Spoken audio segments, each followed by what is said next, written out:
Mahigit 200 residente ng Barangay Kamanggaan sa Santa Cruz, Ilocos Sur ang nakiisa sa Information Awareness Program ng Philippine Army na naglalayong palalimin ang kaalaman ng publiko hinggil sa West Philippine Sea at sa pambansang soberanya.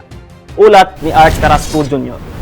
Pinalawak pa ng kasundaluhan ang kampanya para sa kamalayang pambansa kaugnay ng West Philippine Sea matapos magsagawa ng malawakang Information Awareness Program ang 24th Infantry Wildcat Battalion katuwang ang 5th Civil Military Operations Battalion sa Barangay Kamanggaan, Santa Cruz, Ilocos Sur noong ika-14 ng Hunyo.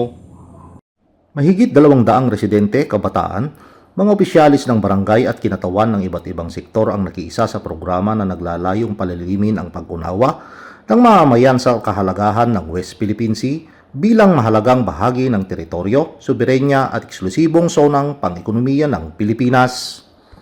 Sa isinagawang talakayan, ipinaliwanag ang estratehikong kahalagahan ng West Philippine Sea sa pambansang seguridad, sa pagkain at kabuhayan ng milyon-milyong Pilipino kabilang ang mga mangingisdang umaasa sa yamang dagat na matatagpuan sa nasabing karagatan.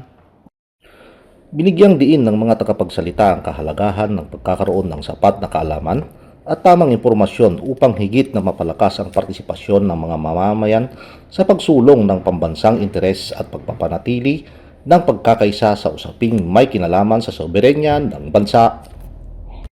Nagpahayag naman ng suporta si Punong Barangay Felipe Balot Jr. sa patuloy na pagpapalaganap ng wastong impormasyon hinggil sa West Philippine Sea na anyay mahalagang hakbang upang higit na mapatatag ang kamalayang makabayan sa antas ng komunidad.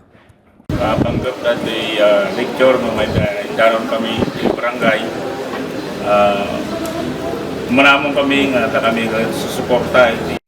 Habang patuloy na sinusulong ng pamahalaan ng pangangalaga sa karapatan at interes ng bansa sa West Philippine Sea, nananatiling mahalaga ang papel ng bawat Pilipino sa pagpapalaganap ng tama at responsabling impormasyon sa pamamagitan ng isang mamamayang mulat at nagkakaisa, higit na napatitibay ang pagtatanggol sa ating soberenya at ang pangangalaga sa kinabukasan ng susunod na henerasyon.